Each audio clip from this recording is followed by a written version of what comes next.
Olá pessoal, boa noite. Doutora Lilian, está por aí? Doutora Lilian Nakashima. Oi gente, estou vendo o pessoal entrando. Rita, Raquel, Hipercaca, minha colega de HC. Carolina. Patrícia. Dr. Jordan, neuroinfantil. Bergman, Raquel.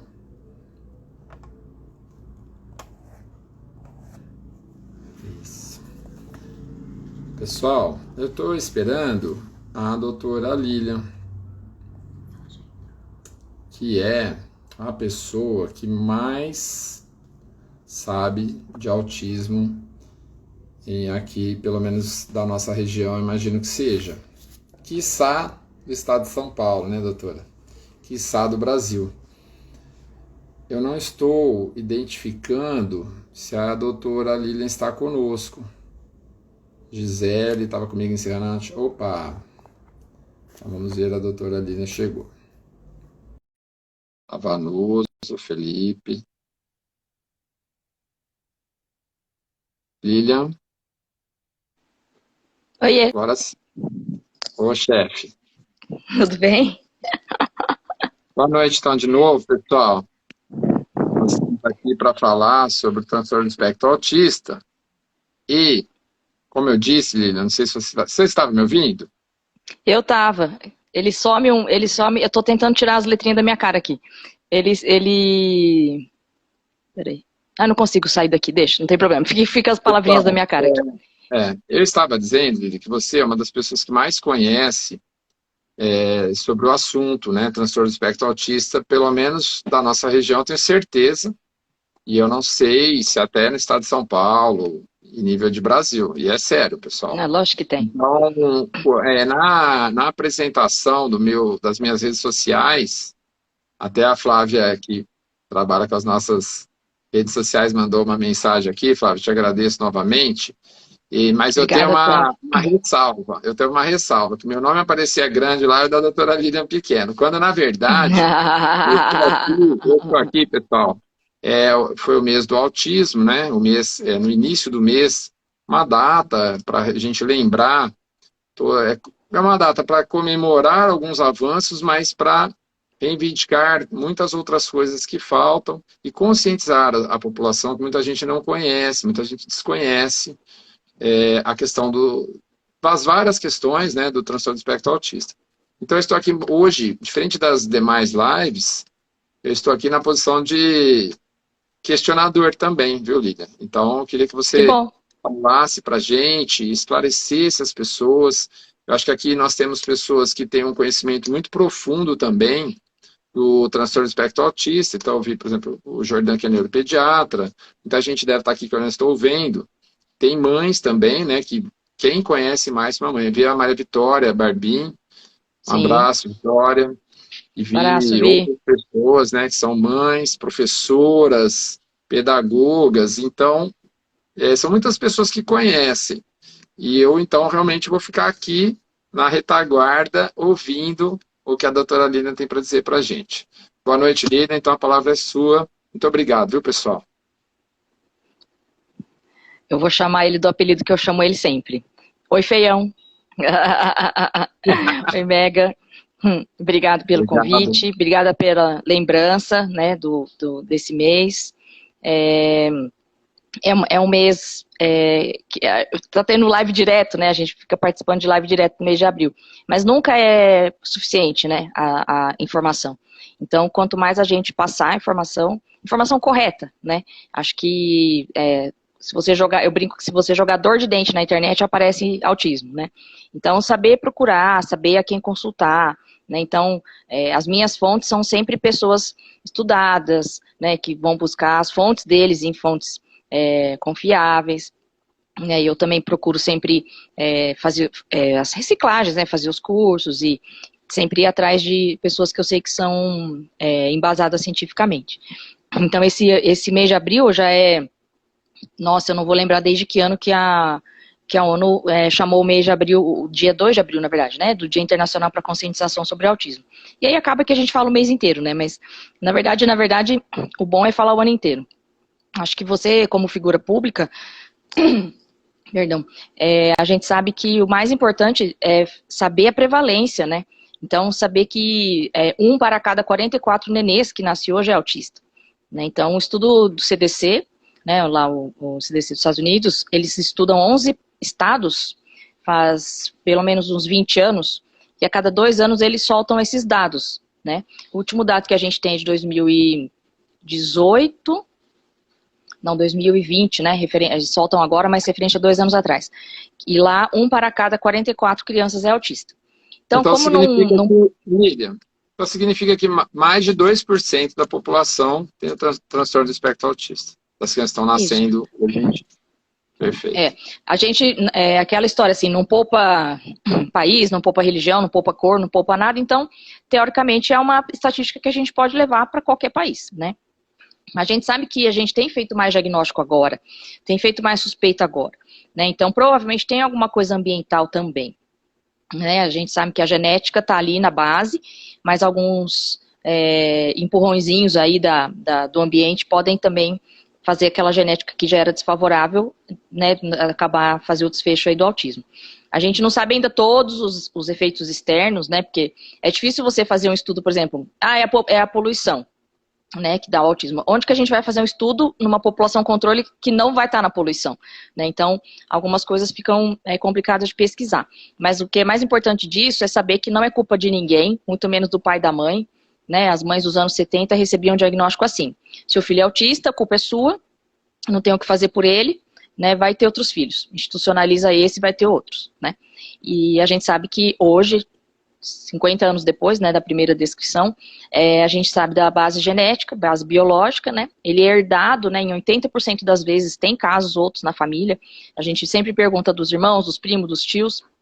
Aí na hora que a gente vai descrevendo depois o quadro, sempre sai alguém da família diagnosticado, né? O tio, um primo, o pai ou a mãe, algum irmão, às vezes os pais vêm trazer outro irmão, né? Porque não tinham se apercebido de algumas características e vem com outro irmão. Então a gente sabe que na família geralmente tem outros casos, e a questão de ser, e porque não é toda vez herdado, né? Então os 20% que não são herdados são mutações de novo. Então pode ser que numa geração numa família onde nunca teve autistas, aquele indivíduo vai sofrer uma mutação que vai fazer com que o desfecho seja o quadro do autismo, né? Mas então, voltando na história da prevalência, né? É um problema de saúde pública, né? Para a educação, para a saúde. Essas pessoas, os graus que têm uma autonomia menor vão depender, né, do poder público para aposentadoria, para cuidados, para sua autonomia, né? Então, não é uma coisa assim que dá para deixar para depois, né? Então, a gente está tendo as batalhas das mães em Ribeirão para conseguir o acompanhante terapêutico, grupos, né, aumentar os CIRS, os CERS, a gente sempre conversa disso, né? Então, mesmo se a gente abrir não vai suprir a demanda, né? Porque 1 para cada 44, né, todo dia nasce um autista em Ribeirão, né? Então, ao longo do um ano, quantos vão ficar sem diagnósticos e quantos vão chegar na terapia? Pouquíssimos, né? Via pública. Posso mostrar uma coisa aqui? Claro. Tem uma carta que a Lilian me mandou em 2017, eu resgatei. Nossa. Então você falava da questão do mediador escolar, né? Aqui acho que não vai dar para o pessoal ler. E aqui você citava, na época... O Compid, né? Era por Compid. Sim, os dados mostravam uma criança nascida para cada 68. E hoje aumentou 1 para cada 44.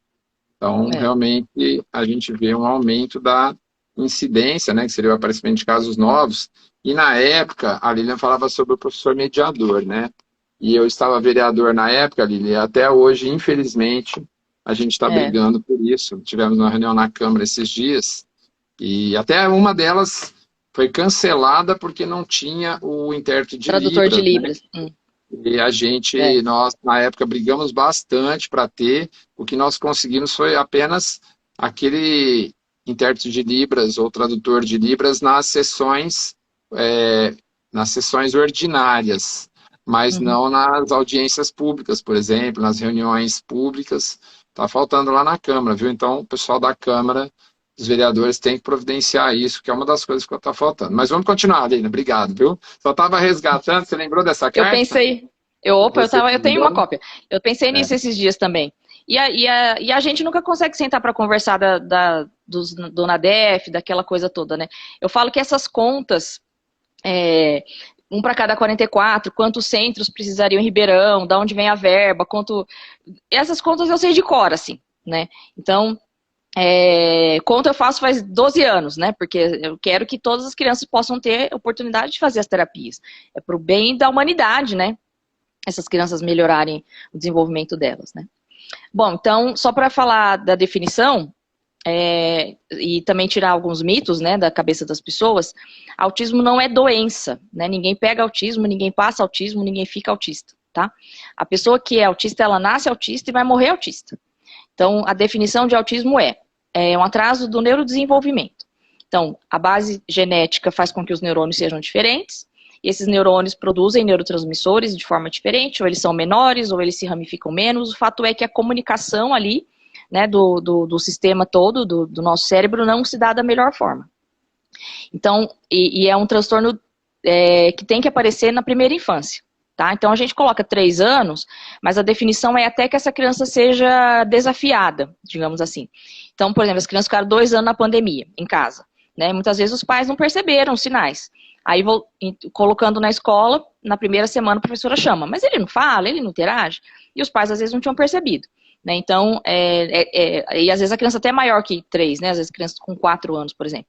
Então, muitas das crianças estão chegando agora porque saíram de casa, né? Saíram do confinamento e os professores têm percebido alguns atrasos na escola. Então, a definição é você ter tido sinais antes dos 3 anos de idade e manter durante a vida.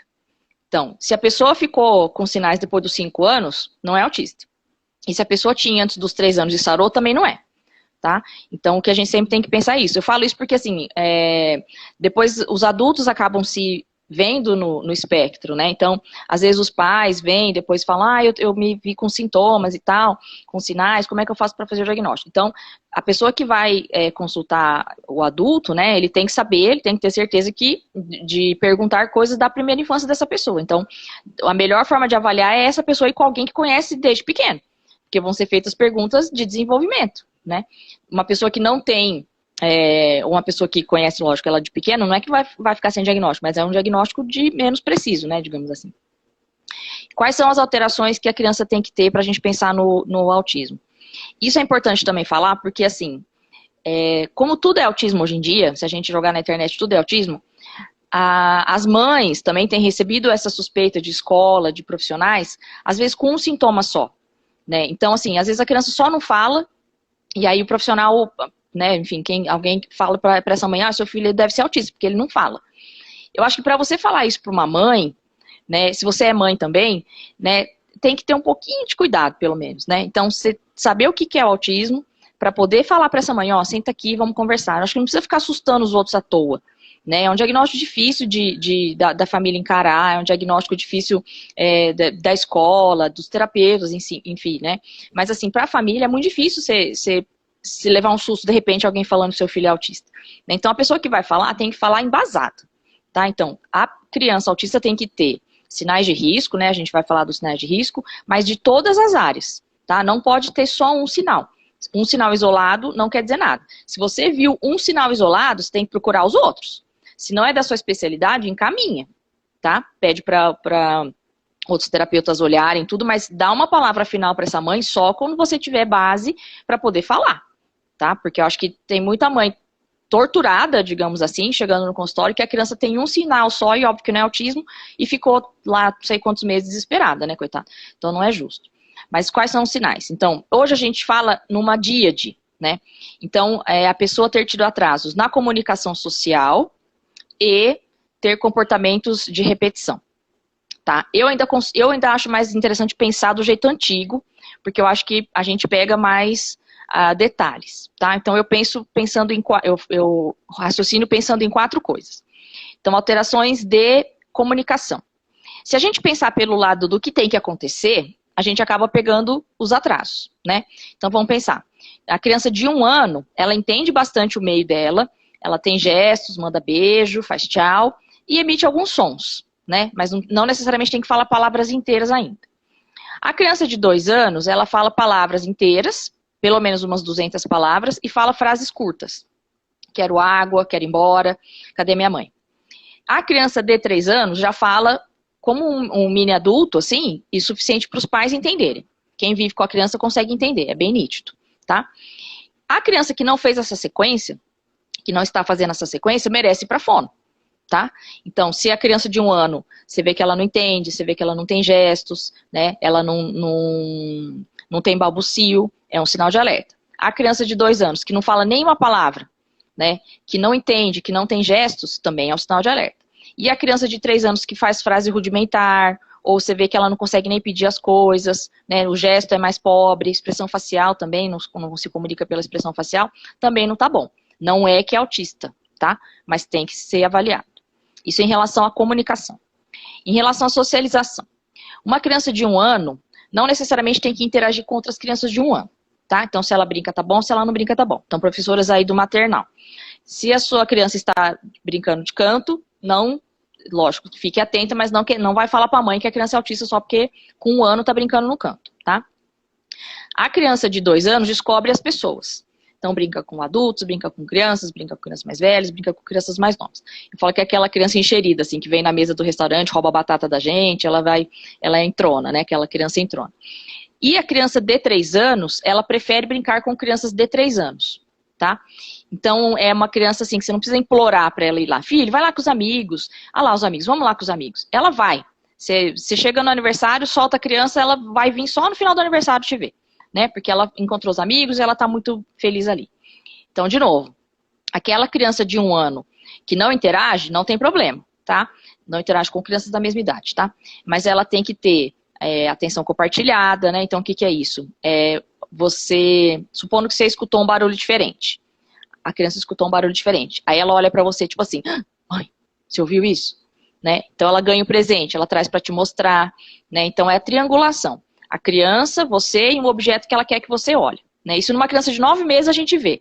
Então, senta uma criança para escutar as costinhas dela, por exemplo, e dá alguma coisa para ela segurar. Ela vai olhar para você como quem fala, posso pegar? Né? Ou vai olhar para a mãe, ela tá me dando? Com o olhar só, né? Isso a gente vê fácil, né? E com 1 ano isso certamente tem que acontecer, né? Em relação à socialização. Chamar pelo nome, atender pelo nome, perdão. A criança de 1 ano, a palavra que ela mais ouviu na vida dela foi o nome dela. Então, quando você fala João, ela vai ter que escutar, lógico, entender que João é ela e virar. Então, a palavra João dá uma série de comandos na cabeça da criança e se ela tem essa questão da socialização boa, ela vai atender. A criança que se chama, ela não atende pelo nome, ela tem que ser vista. Pode ser surdez, pode ser autismo, né? Pode ser algumas coisas, mas ela tem que responder pelo nome com 1 aninho, tá? A criança de 2 anos, em relação à socialização, que você vai ter mais dúvida, é uma criança assim, que ela realmente se afasta de todo mundo, é uma criança que não interage. É uma criança que estranha, ela não vai em lugares, em situações diferentes, ela fica grudada com o pai e com a mãe, você tem que implorar para ela brincar com alguém, ela sempre prefere brincar sozinha, né? Uma criança que você vê que ela não tem interesse por outro ser humano, né? E as crianças de 3 anos sobressai essa questão de já estar na escola, e as crianças estão todas brincando de uma coisa, ela vai brincar de outra, né? E às vezes eles brincam sozinhos junto, né? Às vezes eles estão juntos, a professora põe, eles ficam juntos, mas você vai ver ele tá brincando com o brinquedinho dele. Né? Então, isso em relação à socialização. Se a criança não está fazendo essa sequência, não é bom. Aí a terceira coisa são os hábitos, né, os comportamentos de repetição. Então, aquela criança que ela faz as coisas repetidamente, ela brinca com o mesmo brinquedo do mesmo jeito, ela tem manias. Então, uma criança que é previsível, né? Então, os pais já sabem, lá, ele foi lá brincar daquele jeito. Ó, todo dia ele brinca desse jeito. Então, enfileirar, organizar, separar por cor. Né? Então, às vezes eles deitam no chão, hoje aconteceu isso, deitam no chão, passa o carrinho em frente ao olho, né? É uma criança que ela gosta ou ela inventa algumas rotinas para ela, então para dormir tem que ser aquele travesseiro, para comer tem que ser aquele pratinho, né? Às vezes até a divisão da comida, assim, ela quer que seja arroz, feijão, tudo separadinho. Então é uma criança metódica, assim, metódico que sai do padrão, tá? Como que a gente sabe que sai do padrão? Porque se você tentar mudar isso, ela dá uma crise de desespero. Não é uma crise de birra, acho que todo mundo já viu uma crise de birra no shopping, né?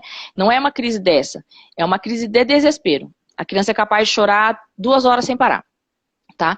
Aí, de repente, passa. Não é nem que ela cedeu o que ela queria mais, ela perdeu o controle da situação, né? E aí ela chora horrores.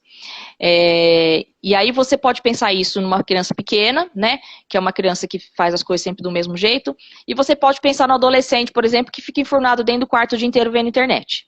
Né? Então, assim, eu acho que em sã consciência, nenhum de nós conseguiria ficar 24 horas conectado na internet, com alguma tela, né?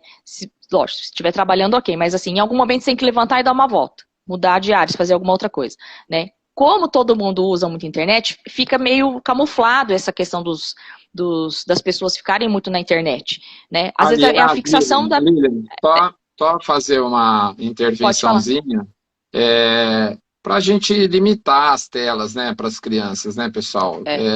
Tem havido um exagero extremo, e eu também dou minha mão à palmatória, porque meu filho não é diferente da maioria, mas sempre levar para curtir natureza, os esportes, né, gente? A epidemia de obesidade tem muito a ver com isso também, os problemas oftalmológicos. Então, fazendo um parênteses aí na questão do autismo, isso que eu falei para todas as crianças, né? Pode continuar, Lili. Eu gostaria de aproveitar, viu, essa pausa que eu te interrompi, você me desculpa, mas só para agradecer a presença de todo mundo. Eu não sei, nós temos 47 pessoas assistindo, não sei se eu consigo falar o nome, agradecer a presença de cada um. Uma pessoa que eu falei ontem para entrar aqui é o Alan Girai, Alan Fabrício, ele tem trabalhado comigo nas políticas públicas, talvez vai ser candidato a deputado estadual, eu talvez seja candidato a deputado federal, acho que o pessoal já sabe, mas então eu preciso realmente dar um abraço aqui no Fabrício, ainda que virtualmente, viu, Alan Fabrício? Conhecido como Girai, é porque tem trabalhado muito comigo nessa questão, a doutora Raquel Bunholi, todos vocês que estão assistindo, nós temos aqui pessoas que são parentes de pessoas autistas, pessoas que são muito amigas minhas e que estão aqui porque confiam no nosso trabalho. Agradeço imensamente a presença de cada um. E realmente, assim, eu chamei quem tinha de melhor para chamar, para falar para vocês do desenvolvimento infantil e do transtorno do espectro autista. Acho que não tinha pessoa melhor que a Lilian para falar para vocês, tá? Então, desculpa te interromper, viu, Lilian, mas eu precisava novamente agradecer e no final volto a agradecer também. A gente está oscilando entre 48 e 47 pessoas. É uma live assim com um público maior do que tem acontecido nas lives. Vai ficar gravado, você vai deixar depois, né? Sim, com certeza. Então, uma aula, para quem não conhece transtorno do espectro autista, gente, 2% da população. Imagina o que a gente precisa, como o governo vai precisar trabalhar isso, já tinha que estar trabalhando, né? Já está, mas não o quanto precisa, porque 2% da população, mais de 2% da população nascendo com transtorno do espectro autista. Então, os impactos que a Lilian falou, né? Na educação, na saúde, na previdência social. Tanto que as clínicas multiprofissionais, eu vi alguns aqui, alguns são profissionais que trabalham nas clínicas multiprofissionais, como elas proliferaram, né? Proliferaram por quê? E na iniciativa privada. Então, quem tem condições de pagar, tá tranquilo. Agora, quem tá dependendo do poder público, realmente muitas vezes passa apertado, né? A Lilian falou do NADEF, que é o Núcleo de Atenção à Pessoa com Deficiência. A gente trabalhou muito para que o NADEF houvesse um aprimoramento do atendimento lá no NADEF, já que ele é um CERT parte 2, e nós trabalhamos durante 4 anos para que o NADEF mudasse, para que ele fosse um CERT parte 3. Não conseguimos também, infelizmente. A gente precisa ter mais força política para fazer as coisas acontecerem, né? Desculpe te interromper, Lilian. Pode continuar essa aula brilhante, maravilhosa. Obrigado. Não, e unir, né, poder público, terceiro setor, essas questões, porque não vai ser resolvido sozinho, né? Então, mesmo que o poder público, o Estado de São Paulo perdeu, né, foi processado e perdeu uma ação civil, né? E para cada autista, o Estado tem que dar um valor X por 20 horas de terapia ou por 40 horas de terapia. O problema é que ele vai dar se a instituição for credenciada. E se você olhar o edital de credenciamento, precisa de coisas absurdas, assim. Não tem como uma instituição existir, ela está rodando com tudo que o edital pede para depois passar a vistoria. Né? Tipo, pede enfermeiro, pede não sei quantos professores, pede um monte de coisa. Não tem como você abrir um grupo, registrar todo mundo, para daqui um tempo passar a vistoria, né? E na época, a Samira e eu, a gente foi lá na DRS, a gente conversou, perguntou se não teria como montar o grupo e a vistoria passar dali 6 meses, por exemplo, né? Ou montar o grupo não, a gente começar a receber a verba para abrir o grupo e a vistoria vir passando, que seja cada 3 meses para ver, né? E aí a gente se comprometer, lógico, fazer tudo certinho, mas assim, começar do nada não tem como, então é um edital que ele já faz com que não dê certo, né? Esse edital tem anos que ele essa ação foi perdida. E tem uma conhecida que é médica também em Bauru, nunca vou esquecer isso, a gente estava lá no Memorial da América Latina em São Paulo, e teve um congresso Autismo no SUS, né? E aí teve uma pessoa lá do Ministério da Saúde falando maravilhas lá do Ministério da Saúde, né? E aí ela, tipo, eu não sabia, mas na ocasião, o Amapá tinha um CAPS. Obviamente que nem um CAPSI, né? Tinha um CAPS na ocasião. E aí ela toda feliz mostrando o mapa, olha quantos CAPS, e Amapá sozinho lá em cima com um CAPS. Né? E aí a gente, você tá achando bom, né? Só tem, né? E aí, por azar dela, tinha uma menina do Amapá. Aí ela falou, então, eu sou do Amapá, esse CAPS também é muito pouco, né? Não acho bom que seja bom, vocês precisam ir lá. Não, mas a gente tá programando de ir lá. Não sei nem se essa visita já aconteceu, mas enfim. E aí essa doutora... Para traduzir, né, Lilian? Para traduzir, nem todo mundo é médico, o CAPS é o Centro de Atenção Psicossocial, e que cuida da saúde mental de maneira geral, né? E quando ela falou CAPSI, é o Centro de Atenção Psicossocial Infantil. Infantil. Né? Então, quer dizer que no estado inteiro tinha um só, né? Sim. Aí a colega lá de Bauru, ela levantou a mão, né, e falou assim, olha, é muito bonito isso tudo aí que você está falando, doutora.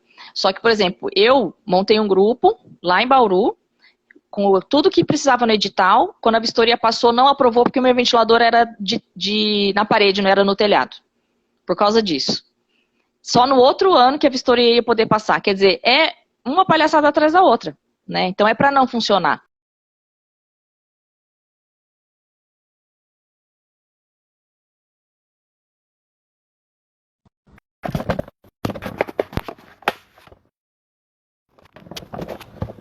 Pessoal,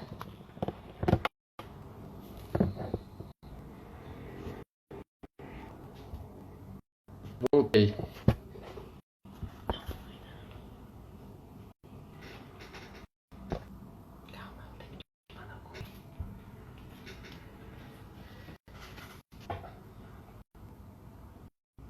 Estão me vendo? Olha, sabe o que aconteceu? Ele começou a atualizar o meu iPhone. É brincadeira. Nunca aconteceu isso. Diz que haveria uma atualização do Android. Nunca aconteceu isso. 20 e tantos anos de celular, ele me inventa fazer uma atualização do Android agora. Não entendi. Peço mil desculpas, pessoal. Mil desculpas. A Lilian está por aí? Lilian? Tem que pedir para entrar comigo, Lilian.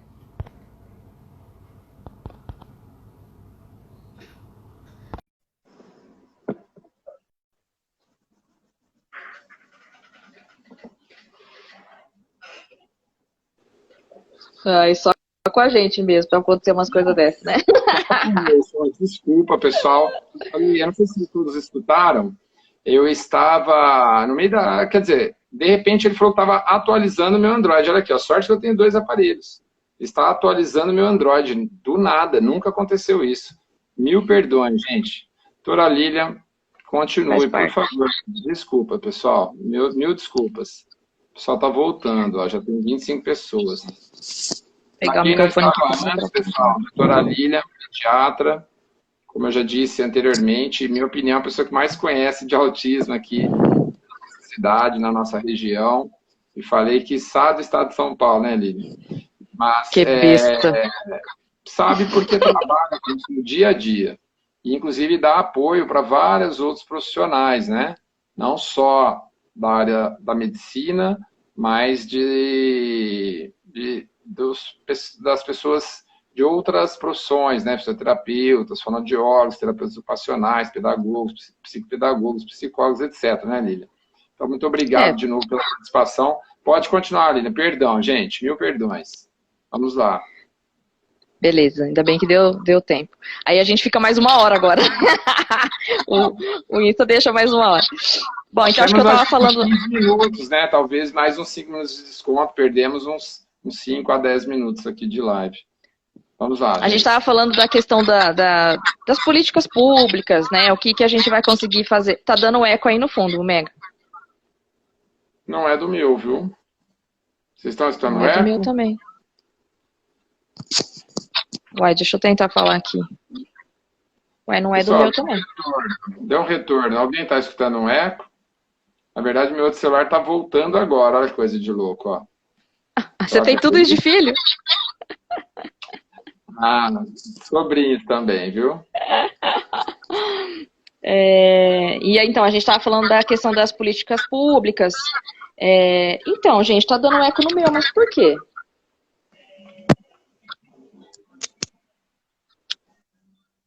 Por que será que tá dando? Voltou? Ah lá, tá dando eco. Eu vou falar sem... Deixa eu ver aqui se eu estou com alguma Deixa coisa. eu falar Não, mas sem eu não fone. Sem fone melhorou? Ah lá, sem fone eu continuo ouvindo eco. Eu estou com apenas uma conexão. Eu também, só tô conectada a uma. Que esquisito.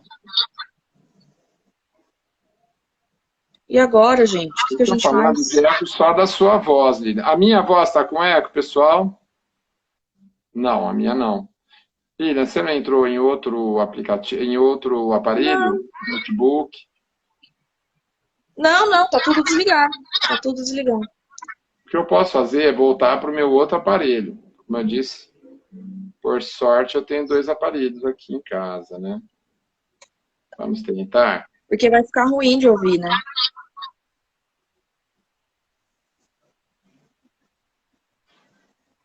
Vamos sair e entrar de novo? Sai você, Lilian, e entra Tá. de novo. Vamos ver. Tá bom. Talvez eu tente adicionar 2 vezes.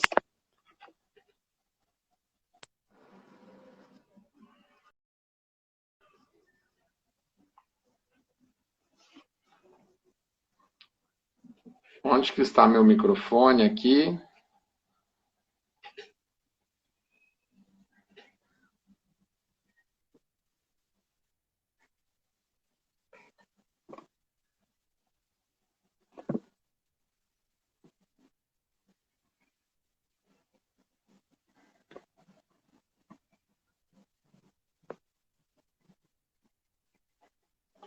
Oi, Ronaldo, obrigado pelo convite. Voltei. Está com eco, pessoal? Tá com eco, gente? Aí acho que melhorou. Gente, que coisa louca, né? Tá. Infelizmente, Faz parte. coisas que acontecem. Então, a gente estava falando das questões de política pública, que a gente tem uma alta incidência e a gente tem uma baixa incidência de atitudes, né, de aparelhos públicos, né, e que essa é uma realidade, não adianta fugir mais. Né? Então, os pais e mães de autistas são, eu brinco que são barraqueiros, mas é um barraco porque a gente precisa de algumas coisas, as crianças precisam de educação, precisam de saúde, precisarão, né, de empregos, emprego assistido, né, então tem uma série de coisas que, assim, eles estão crescendo, né, então agora vários dos grupos estão focando em adolescente, né, que a questão também já estica ali para a questão de ensino, de ensino superior, né, de emprego, então, assim, é uma demanda que nunca acaba, né, e conforme a gente vai descobrindo também os adultos, né, nesse mês do autismo, vários adultos estão se pronunciando, né, nas redes sociais deles, e é super legal, porque eles estudam, eles trabalham, eles são casados, então eles vão falando da vida deles, você fala, gente, é igual eu, exatamente, é igual você, né, então não tem por que achar como diferente, né, nesse sentido, são pessoas iguais a gente, que tem uma neurodivergência, né, o sistema nervoso central funciona diferente, mas ok, quem é igual ao outro, nem gêmeos são idênticos, né, então, só voltando lá na história das características, então. Deixa eu só retomar o raciocínio. Então, a gente tem que ter alterações de comunicação, alterações de socialização, alterações e comportamentos de repetição. Então, acho que foram mais ou menos nessa parte, né? Nos comportamentos de repetição. Então, se a gente pegar numa criança pequena, você vai ver ela enfileirar, ela organizar, ela dar crises de birra quando ela for frustrada, né? Num adulto, você vai ver, às vezes, um cara que tem um hiperfoco para estudar alguma coisa, tem um hiperfoco para trabalhar com alguma coisa. É o cara que só faz aquilo, pode ser da melhor forma, pode ser super perfeita, mas ele só faz aquilo, né? E aí ele deixa até a interação social de lado um pouco, né? Que eu brinco que são os nerds, são essas pessoas que têm um hiperfoco aí de estudo, de trabalho, né? E pensando ali no adolescente, né? Que está dentro de casa, 25 horas na internet, e a mãe tá lá toda preocupada, porque ele é um adolescente, fica o dia inteiro na internet. Então, às vezes não é só isso, né? Às vezes ele tem alguma outra condição, tá? Mas, de novo, tem que ter tido as características antes dos 3 anos. Então, se você está aí achando que seu adolescente fica o dia inteiro dentro de casa, pode ser autista, você tem que lembrar como que ele era pequenininho, tá? Então, socialização, comunicação, comportamento de repetição. E o quarto item que o DSM trouxe em 2013, e a CID também está mantendo aí como um critério importante, a gente já sabia, só não estava dentro dos critérios ainda, que é a questão da regulação sensorial. Então, o que é isso? A gente recebe o mundo pela audição, pela visão, pelo olfato, pelo paladar e pelo tato, certo? Na pessoa autista, essa recepção está diferente. Ela pode ser super sensível e ela pode ser pouco sensível. Então, daí você vem a questão, por exemplo, do paladar. Vários autistas são seletivos para comer. Então, chega lá aquela criança, desde que comeu tudo até 2 aninhos, um dia ela resolveu que não queria comer, até a criança que na introdução alimentar foi ruim. Então, você tem um nenenzinho lá que você vai começar as papas, ele não consegue comer.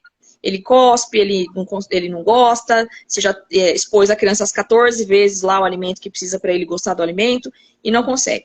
Tá? Então, aí a gente como mãe, né? Você não sabe dar comida, você não tem paciência. Gente, como que uma criança de 6 meses recusa as coisas por não gostar?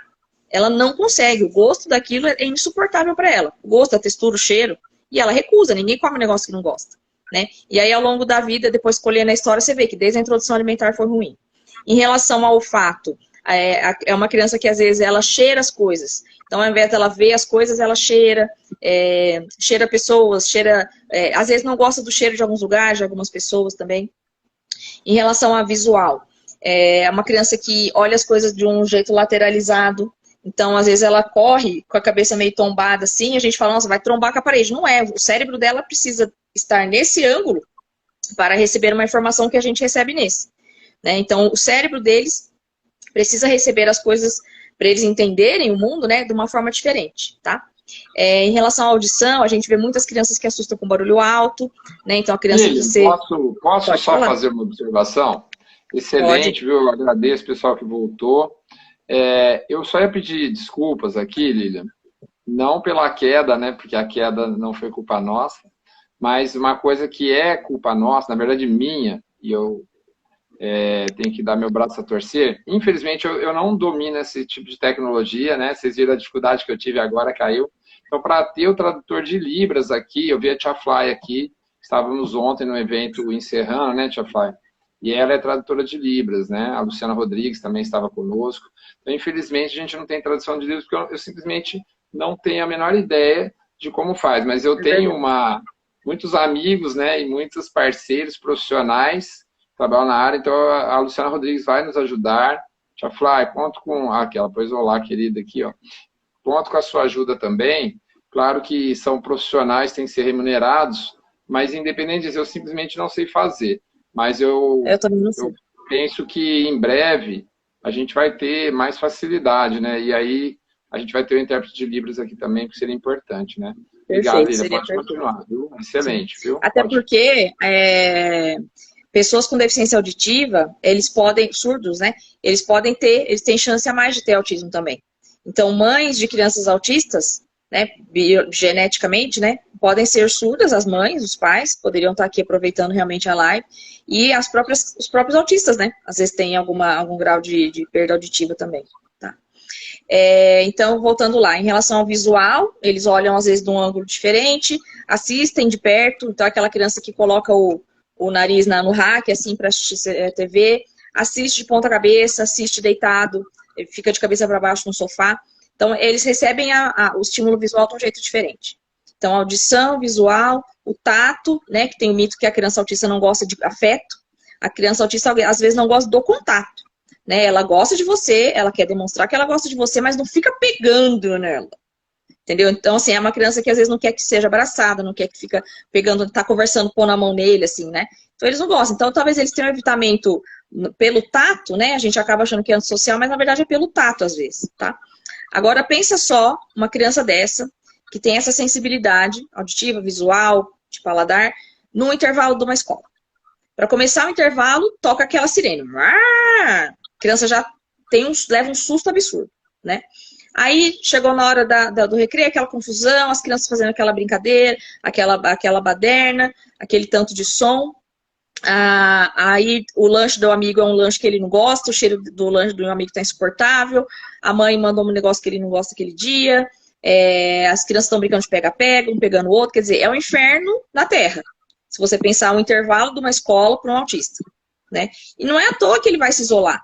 Às vezes ele vai lá fora, vai dar uma volta lá fora, né? A gente também, quando a gente está desregulado sensorialmente, a gente também vai dar uma volta, né? Sempre que a gente está cansado, teve um dia difícil, está sobrecarregado, você precisa ficar 5 minutos quietinho, né? Eles também, só que o problema é que como é muito sensível deles, eles precisam se regular a cada 5 minutos, cada 10 minutos. Então essa pensada que a gente às vezes dá no fim do dia, eles precisam fazer mais vezes, né? Então a gente escuta muito isso, né? A professora fala que ele não fica em sala. Talvez se ele for dar essa volta lá fora e voltar, ele vai render mais do que você ficar brigando 4 horas para ele não sair. Então, ele faz uma atividade, dá uma volta lá fora e volta. Faz uma atividade, dá uma volta lá fora e volta. Né? Então, todos nós precisamos nos regular. O autista precisa regular mais. Isso também é inclusão. Né? Então, inclusão não é só colocar um AT na escola. Né? Inclusão é a professora também entender o que o autista, qual é o quadro clínico do autista, o que talvez ele vai precisar para o rendimento melhor dele na escola, né? Então, o autista está indo na escola para aprender. Como que a escola vai fazer com que ele aprenda? De repente, isso é um dos jeitos que ele vai aprender. O próprio sinal de uma turma para outra, a criança autista, se ela tem sensibilidade aos sons, ela vai ficar desregulada uns 15 minutos, porque dá ataque cardíaco, dá um mal-estar nela. Então, quer dizer, a próxima aula, ela vai ter foco num pedaço da aula, já perdeu. Né? Então, faz parte da inclusão, faz parte da força-tarefa para essa criança sair da escola sabendo mais naquele dia, uma série de coisas. Né? Então, o ambiental, lógico, o pessoal, né, recursos humanos, o recurso material, tudo isso é importante. Mas quando a gente vai planejar, se a gente for planejar uma coisa assim, certinha, com mínimo de furo, né, digamos assim, para a criança ter dificuldades, vai desde a porta da escola até os recursos humanos lá, digamos assim, né? A questão de adaptar material. Então, não é tão simples também, mas também não é impossível e a gente tem que pensar, começar a pensar estratégias de ensino para essas crianças num ambiente mais aceitável para elas. Então, beleza. Então, a gente tem social, comunicação, comportamento e repetição. Tá. O que são os graus? Os graus que a gente tem que falar hoje em dia, grau 1, 2 e 3, eles são relacionados à autonomia da pessoa. Então, um autista de grau 3 significa que ele não tem autonomia para nada. Ele não tem autonomia de autocuidado, tá? Então, não é que o autista de grau 3 ele é mais autista que o 2, mais autista que o 1. Que o 1 é pouco autista. Não é isso, tá? Então, quando a gente fala que é um autista grave, significa que ele não tem autonomia para a maior parte das coisas. Um autista de grau 2, ele tem uma autonomia parcial. Talvez essa autonomia para autocuidado ele tenha, mas assim, às vezes há uma habilidade mais complicada, administrar uma fortuna, fazer uma viagem para fora, talvez sozinho ele não consiga. E o autista de nível 1 consegue fazer a imensa maioria das coisas, às vezes com algumas dicas, digamos assim. Quem de nós não precisa? Né? Se a gente for fazer uma viagem internacional, mas que a gente nunca conheceu, certamente vai precisar de ajuda. Né? Se a gente vai começar um emprego novo, que a gente não sabe a estrutura do local, a gente vai precisar de ajuda. Né? Então, esse nível de suporte pode ser como nós precisamos de uma situação diferente, digamos assim, tá? O grau a gente define depois dos 7 anos de idade. Então, se você está aí com o seu filhinho de 3 anos, o especialista deu um diagnóstico de autista e grau para o seu filho com 3 anos, sem ele ter ido na escola, muitas vezes, esse laudo talvez não está muito confiável, tá? A criança tem que ter experienciado, tem que ter tido a oportunidade de manifestar que a comunicação dela não está boa, que o social dela não está bom, que ela tem comportamento de repetição e que ela tem desregulação sensorial, certo? Então, para você poder pensar em autismo para essa criança, ela tem que ter tido as 4 coisas antes dos 3 anos, né? E aí o grau vai depender de algumas coisas. Lá, essa criança, quando ela estiver mais velha, quanto que ela se desenvolveu em relação à comunicação, tá? Qual que é a eficiência cognitiva dela? A gente fala grosseiramente pelo QI, mas a gente vai saber isso pelo rendimento escolar, quanto que essa criança está pareada em relação à série escolar dela, né? Quanto que ela foi aprendendo, muitas vezes, sem tanto apoio, né? Então, os autistas de grau mais leve, que chegam lá com 15, 16 anos, eles foram tocando a vida. Quem de nós não teve dificuldade na escola, e eles tiveram e eles superaram, né? Então, às vezes é uma criança que foi tendo poucos sinais, digamos assim. Em algum momento vai aparecer uma demanda que ele não vai conseguir, né? Só voltando lá. Então, o grau 2 tem autonomia para... Nossa, eu perdi o raciocínio que eu estava falando. Do grau. Então, eu dependo, para falar grau, de quanto falou, da eficiência cognitiva e do QI adaptativo. QI adaptativo é um negócio interessante, que Só uma coisa. Então, essa classificação a partir de que idade? Então, o correto não é você dar grau logo de cara. Tem um CID que é como se fosse um CID geral. O F84 lá do autismo. Antes, no CID anterior, você colocava F84.0123. Esse 0123 aí era o antigo síndrome de Asperger, autismo clássico, autismo não verbal. Hoje a gente não tem mais isso. Hoje a gente só fala TEA grau 1, 2 e 3. E para a TEA, como um todo, tem um código próprio. Com a idade que você vai definir o grau. Né? Então, ou você pode até falar o grau, mas depois, durante a vida, talvez você mude. Né? Eu prefiro deixar o laudo do geral, digamos assim, e durante a vida da criança definindo. Tá? Eu não acho justo com uma família você falar, é leve, e depois lá na frente a família vê que não era tão leve, e você fala assim, nossa, como ele é grave, a família perde toda a esperança e o cara evolui. Né? Então, assim, é uma coisa biológica, o seu cérebro não deu tempo de mostrar que grau vai ser. Né? Verdade, uma criança que nunca foi na terapia, nunca foi para a escola. Você sabe que eu fiz a pergunta, mas eu queria exatamente ver essa resposta, né? Esses rótulos são muito ruins, né? A gente tem que explorar as fortalezas de cada um e trabalhar em cima das deficiências de cada um para que isso seja superado. Então, quando a gente rotula, às vezes já joga uma pá de carro em cima e não é isso, né? É sempre procurar evoluir e trabalhar, como eu disse, né? Com as fortalezas e as deficiências, né? A questão do rótulo, eu acho que hoje, no ano 2022, né? Acho que não tem que ser encarado mais como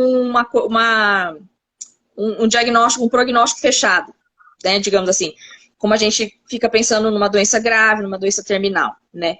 O fato da gente falar que a criança está na suspeita ou está no transtorno do espectro do autismo não quer dizer que ela vai ser incapaz, que ela vai ser inválida, que a família tem que ir atrás de aposentar a criança, procurar um lugar para ela morar, porque um dia os pais vão faltar.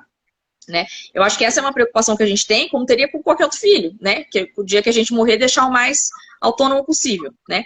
Mas fechar esse raciocínio, né? No sentido de que, nossa, vai ser sempre uma pessoa dependente, focar só nisso, você perde a oportunidade de estar intervindo na criança, que talvez ela não ia ser grave assim. Né? Temos casos graves, a gente não sabe a porcentagem de que grau, né? Acho que sempre uma dúvida assim que aparece, né? Quantos por cento são de cada grau? É 33,3% de cada grau? Não sabemos, porque não tem um estudo populacional que consiga fazer, né, essa varredura, assim, tá? Mas a gente sabe que uma parte importante dos diagnosticados tem deficiência intelectual, né? Então, o que faz com que o grau caia um pouco. Então, eu queria poder falar que todos os autistas são grau 1, né? Mas, infelizmente, alguns não evoluem tão bem quanto a gente queria. E aí, daquelas características que a gente está falando, alguns vão evoluir médio, digamos assim, serão grau 2, e alguns, apesar de fazer 30 mil horas de terapia, de ter tido o melhor tratamento do mundo, foi para a Califórnia fazer tratamento, alguns neurônios não aprendem. A gente não entende muito bem por quê. E aí acaba que vai ser um indivíduo de grau 3, né? Com autonomia total aí para as questões deles. Só para dar um exemplo, eu costumo falar assim, o grau 3, todo mundo vê, né? Não precisa ser da educação, não precisa ser da saúde. Você vê que a pessoa tem comportamentos típicos, digamos assim, tá? Uma pessoa maior, né? Uma criança maior. O nível 2, você vai falar, nossa, que cara esquisito. Todo mundo tem um amigo esquisito, gente. O cara que tem um jeito diferente de conversar, ele tem um jeito diferente de socializar, e ele coleciona umas coisas estranhas, ele tem uns hábitos diferentes. né? Todo mundo tem, lembra na escola, tinha um cara lá quando estudava, a gente era pequeno, que ia parar na diretoria, que levava bronca, que não aprendia. Às vezes o cara era autista, né? E ficou tratado como delinquente, ficou tratado como, às vezes, antigo deficiência intelectual, retardo mental, né? Antigamente que se falava.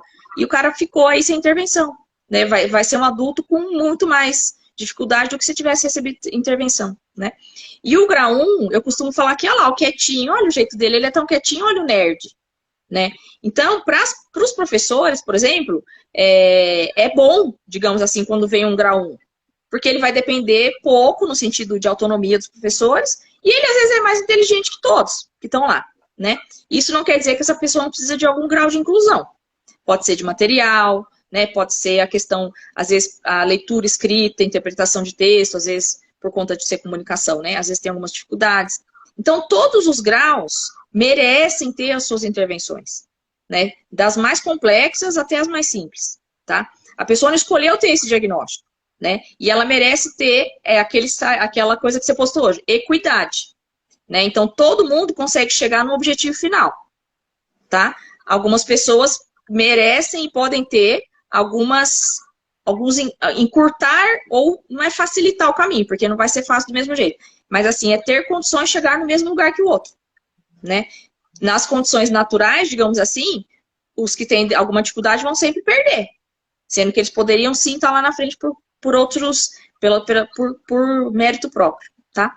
Então, essa palavra equidade, eu acho que tem que ficar muito na nossa cabeça, né? Então, todas as crianças com algum tipo de dificuldade, com diagnóstico ou não, merecem ser vistas pela escola, né? E eu falei isso ontem na minha live com a Andrea Werner, nós pais, profissionais e os professores, nós estamos do mesmo lado. A gente não está contra o outro. Então, a gente fica nessa briga, a escola não quer, mas a família exige muito da escola e tal.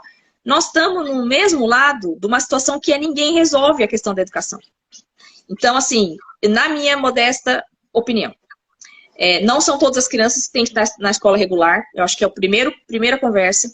A criança tem que ir para a escola, aprender alguma coisa e voltar para casa. Então, aquela criança de comportamento difícil, de um grau mais grave, que a professora deixa no canto, para ele não dar trabalho, não sair batendo em ninguém, para que ele foi na escola aquele dia? Crianças de 15 anos que são colocadas no maternal, por causa da idade mental, o que essa criança vai ganhar no maternal? Então, essas crianças foram e voltaram para casa pior. A escola está prejudicando a criança. Então, essa escola, se ela não tiver estrutura para essa criança, ela não serve para a criança. A criança está perdendo o tempo dela lá. E aí, talvez valesse a pena ir para uma escola especial. Há crianças que precisam de um acompanhamento físico, né? Pegar na mão para escrever, ensinar, sempre pensando na questão acadêmica, tá? A escola não foi feita para a criança aprender no banheiro, para comer, para socializar. A escola foi feita para a criança aprender. Na escola, há situações onde ela vai poder praticar o que ela está aprendendo na terapia. Mas, em última análise, não é para mandar para a escola para desfraudar, por exemplo, né? Que acontece muito isso. Eu vou esperar a escola desfraudar ele. E eu tenho uma pessoa que falou assim, de fim de semana eu ponho a fralda porque eu tenho preguiça de desfraudar ele em casa. Rapaz, como que a pessoa que faz isso com a criança em casa não faz, não ajuda o próprio filho, né? Não é nem ajuda a escola. Mas, enfim. E há crianças que elas vão precisar, por exemplo, só de um apoio de currículo. Adaptar currículo para ela. Então, fazer um enunciado menor na prova, ao invés da prova, da questão ser discursiva, ser de múltipla escolha. Selecionar naquele rol de coisas que a criança tem que aprender naquele ano, o que vai interessar para aquele indivíduo. Então, eu sempre dou esse exemplo, assim, que eu acho engraçado. Se a Juliana estiver escutando, ela vai falar. Na saúde, a gente fala muito de projeto terapêutico singular, né? Então, assim, o projeto para cada pessoa, e, por exemplo, uma equipe de saúde da família vai discutir, né? Equipe multiprofissional, então, quando a gente trabalha com atenção domiciliar, é assim. Na escola, isso tem sido trabalhado, assim, era para estar. Eles generalizam, né? Porque, pelo que você está falando, tem que individualizar, né? Não existe receita para todo mundo, né? Não, então, mas aí que está o problema. Porque cada criança que chega, independente de diagnóstico, a professora de sala teria que fazer um diagnóstico pedagógico daquela criança. Essa criança não tem dificuldades, essa criança tem dificuldades aqui, ali, essa criança tem dificuldades ali e ali. Vou ensinar cada um de um jeito. Então, a princípio, ela poderia dar uma aula geral, mas ela sabe que ela vai ter que ir na mesa de um ou dois depois. E vai ter um ou dois que também depois não vão entender, mesmo com a segunda explicação. Né? Então, dentro de uma sala de aula que não tenha, ninguém tenha diagnóstico, 15% não está entendendo o que a professora está falando. Isso sem ter distúrbio, só pelo jeito que cada um aprende. Né? Então, quando o professor dá aula, ele tem que saber um segundo jeito de falar o conteúdo, porque ele teria que explicar de um jeito diferente para uma parcela da turma que não tem diagnóstico, inclusive, que é normal. Tá? Pensa os que têm diagnóstico. Os TDAH, os autistas, os com deficiência intelectual, síndromes, né? Essas crianças estão na vida hoje. Né? Então, nenhuma criança é igual a outra. Mesmo os autistas, nenhum é igual ao outro. Então, quando você pega uma sala com 2 autistas, não adianta você fazer um currículo para os 2. Porque cada um é diferente, às vezes até no grau, tem a mesma idade, mas são graus diferentes. Então, o problema da intervenção no autismo, acadêmica e terapêutica, é você fazer o currículo. Como é que a professora sozinha na sala vai dar aula, vai escrever nas agendas e vai fazer prova para cada um? Por isso que eu falo que a gente está do mesmo lugar, no mesmo lado da briga. Eu consigo entender que a professora não tem condições de fazer tudo. Porque é falado isso. A professora tem que dar conta das crianças típicas, das crianças atípicas e vai fazer o que for para ensinar todo mundo. Coitada da professora. Né? Então, eu entendo que teria que ter a professora titular, todas as salas precisariam ter um auxiliar de sala para circular ali, ver se eles estão tendo dúvida, ter uma pessoa acima que faça currículo adaptado para cada criança daquela turma e ter o diretor da escola, que vai saber os casos que tem, se tem alguma demanda de fazer o AEE, né, fazer no período oposto algum outro auxílio, tá? Então, eu não consigo entender que é uma pessoa só que vai resolver. Isso que eu acho que as escolas têm que entender. Tem que entrar gente capacitada, né, para ajudar a fazer currículo adaptado, e currículo adaptado não é adaptar todos os livros do mundo, é adaptar o que aquela criança vai usar, tá? E ter uma pessoa que centraliza isso, no sentido de ter, daquela pessoa saber quem são as crianças. Então, igual a gente faz prontuário médico, deveria ter prontuário de escola. Por quê? Porque a professora que pegar o caso ano que vem, ela vai pegar um negócio que já está andando. Ela não vai conhecer aquela criança, em agosto ela vai começar a tomar alguma atitude. Né? Então, isso se tornar um costume. Né? Se a professora vai ter um bebê, por exemplo, a pessoa que vai entrar, nossa, ela não vai entender nada do que está acontecendo. Né? As crianças que têm alguma necessidade especial vão ficar para trás, porque ela vai saber da aula regular, digamos assim, né? Posso fazer minha intervenção? Ontem, então, como eu disse, eu estava lá encerrando, algumas pessoas estavam aqui lá comigo, porque foi a terceira conferência municipal de educação lá do município. E, então, a Luciana Rodrigues, que foi nossa secretária da educação aqui, fez uma apresentação e ela falou muito de financiamento, né, Lília? Eu te vejo falando, né, da importância de nós termos 2 professores em sala, e tudo isso, pessoal, demanda dinheiro. Demanda dinheiro. Sim. E não sei se você sabe, né, 25% do orçamento municipal tem que ser aplicado à educação. E muitos municípios fazem algum tipo de maquiagem para, no final, chegar nesses 25%, para não terem reprovação, né, para que seus gestores não sejam reprovados pelo Tribunal de Contas do Estado, que é o TCE. Então, quer dizer, se 25% não for suficiente, que se aumente para 30%, né? Então, tem países onde o investimento chega a 30%, né? Em municípios, estados, né? O próprio estado de São Paulo subiu na sua Constituição estadual para 30% do orçamento de investimento em educação. Então, assim, se a criança passa boa parte do tempo que ela está acordada, a gente pode pensar em quase metade do dia em que ela está acordada. Se a gente pensar as horas da escola, né? Nós pensamos, o dia tem 24 horas, mas uma boa parte a criança está dormindo. Então, do tempo em que ela está ativa, quase metade é na escola. Então, a gente tem realmente que investir em educação. Se não tiver financiamento, e a Luciana falou muito bem isso ontem, né, na conferência municipal, se não tiver investimento, não vai ter educação de qualidade, não vai ter como. Né? A Lilian falou, 2%, mais de 2% das crianças estão vindo com esse diagnóstico, gente, fora os demais, né? Fora as outras pessoas com deficiência e tudo mais. Então, quer dizer, e aí, sem contar, que a própria Lilian falou, 15% ali não está entendendo porque não tem nenhuma deficiência, mas não está entendendo. Então, precisa realmente de investimento em educação. Não tem como a gente continuar do jeito que está, senão o país vai realmente, nunca vai atingir o nível de desenvolvimento que a gente quer, né? Mas pode continuar. Eu acho que daqui a pouco a gente vai ter que encerrar, gente, pelo tempo. Mas eu vejo que o pessoal não saiu. vai demorando, né? Conforme o tempo vai passando, ó, 21h15, a gente perdeu uns 5, 10 minutinhos, mas muitas vezes o pessoal vai dizer, tá tão interessante, ele tá todo mundo ficando. Então, acho que a gente continua mais um pouco, viu? Obrigado, vamos continuar então. E a questão de estar do mesmo lado, né? Tantas professoras, amigas, pedagogas estão fazendo os cursos de educação especial. Então, você tem gente para trabalhar, né? Então, às vezes a professora de sala quer continuar sendo professora de sala. Ela não quer fazer especialização em outras questões. Deixa ele, eu falo ela porque a maioria é professora, né? Mas deixa ali o professor exercendo a função dele, de professor de sala. Alguém que gosta de educação especial vai lá e vai fazer os currículos adaptados. Essa pessoa esse acompanhante terapêutico, né? Ou auxiliar ao professor de educação especial, ele é a ponte com os terapeutas também. Então, assim, esse circuito, família, escola e terapeutas, ele tem que acontecer. Então, eu falo muito isso para as terapeutas e para os pais. Deixa os terapeutas e a escola se falarem. Às vezes, você não precisa nem fazer parte. Monta um grupo lá do WhatsApp, por exemplo, uma vez por semana fala da criança. Não precisa nem pôr o pai e a mãe, às vezes, no grupo. Mas que a escola e os terapeutas se falem é importante. Por quê? A escola tem que saber o que está acontecendo na terapia, a terapia tem que saber o que está acontecendo na escola, eles têm que saber o que está acontecendo na vida daquela criança. Senão cada um vai puxar para um lado, a criança não vai para lugar nenhum. Né? É uma lei da física, né? Se cada um puxar para um lado, a criança não vai para lugar nenhum.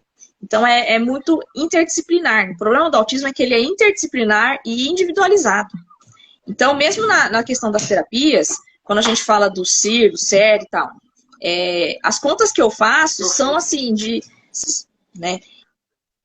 Então, não tem assim muito, não tem fono para tudo isso, né? Para essa população toda. Então, a gente também vai ter que entender um jeito diferente de tratar. Não vai dar para todas as crianças terem fono tantas horas por semana, por exemplo. Né? A gente vai ter que, de repente, ver via aba, por exemplo. Né? Aplicadores não fono, por exemplo, atuando com essa criança no ensino do comportamento verbal, sim, mas talvez no dia a dia não vai dar para ter um fono para cada criança. Né? Então, nós vamos sentar e esperar, não, nós vamos paramentar outras pessoas a fazer algumas coisas com o fono supervisionando. Né? Então, quando eu falo muito isso para os terapeutas também, façam avaliações aprofundadas, usem as escalas de avaliação da sua especialidade, façam um relatório embasado, não em achismo. Eu acho que fulano tem autismo. Por quê? Porque eu tava, sei lá, no dia eu tava meio mal-humorada, achei que ele é autista. Né? Então, assim, não, eu apliquei a escala tal, a criança falhou aqui, deu pontuação de atraso de comunicação. Terapeuta ocupacional vai ver as questões de autonomia, de motricidade, mas é o terapeuta ocupacional também que faz a questão da terapia para processamento sensorial, para o transtorno de processamento sensorial. É uma especialidade da terapia ocupacional. O psicólogo entra nas questões da socialização, entra nas questões, muitos têm a questão do TDAH, do transtorno opositor, funções aí cognitivas, né? Então, os terapeutas trabalham muito em conjunto, né? Não dá para uma criança autista ter um terapeuta só. O pior déficit que ele tem é comunicação, vamos pôr só na fono. Então, o problema é que por ele não falar, isso prova que ele tem falhas outras em outras áreas. Né? Então, o trabalho em conjunto vai sedimentando, assim, eu falo que como se fosse um muro mesmo. Nível 1, nível 2, nível 3, lá em cima, se o prédio estiver forte, o prédio sobe. Se ficar buraco para trás, uma hora cai, né? Então, essa questão do desenvolvimento dos primeiros 1000 dias, os famosos 1000 dias, no autismo é mais importante do que em qualquer outro lugar, né? Porque você tem as janelas de tempo, você tem que ensinar a criança a fazer algumas coisas naquele período. Então, o cérebro entende que não precisa aprender mais, né? E aí você pode forçar o que você for, mas você não vai ter um rendimento tão bom quanto se você tivesse feito intervenção na criança pequena, né? Acho que o recado é esse, assim, é comum, né? É super prevalente, é muito comum. Pais e mães têm como consultar a caderneta de saúde da criança, tem no site do Ministério da Saúde. Se você não recebeu quando seu neném nasceu, entra no site do Ministério da Saúde, foi atualizado, salvo engano, ano passado, e tem a parte de desenvolvimento. Tudo que seu neném tem que fazer mês a mês. Se seu neném começou a não fazer algumas coisas, mostra para o pediatra, porque isso é o dado real. Né? Não é aquela questão assim, doutor, eu tô achando.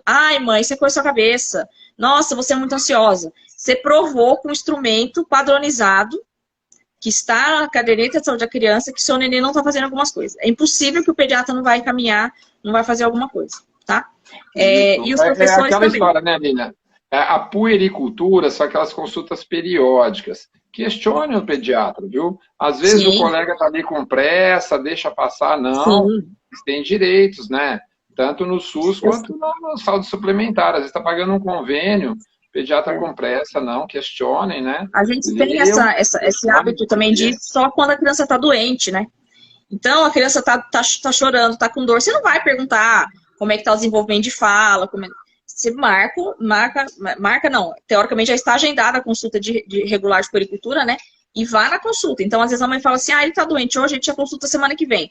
Posso não trazer? Eu falo, não, aí que você vai trazer. Porque semana que vem ele não vai estar doente e é hora da gente conversar de uma série de coisas, né? Então, a gente que está por conta do convênio não vai ganhar a próxima consulta. Vai fazer o quê? Escolhemos estar nessa posição, né? Então, você vai atender rápido consultas que são rápidas, mas eu acho que tem uma dedicação ao desenvolvimento da criança nos primeiros 1000 dias que é fundamental, né? Se o profissional não faz, a mãe pode fazer pela caderneta de saúde da criança, né? Professores, existem escalas que é de uso geral de desenvolvimento, né? Então, eu no consultório uso um que chama Inventário Portage. Qualquer um pode usar. Então, tem coisas lá de 0 a 1 ano que a criança tem que fazer, de 1 a 2, 2 a 3, até de 5 a 6. Se o seu aluno não está fazendo aquilo para a idade dele, não tá bom. Isso não é achismo.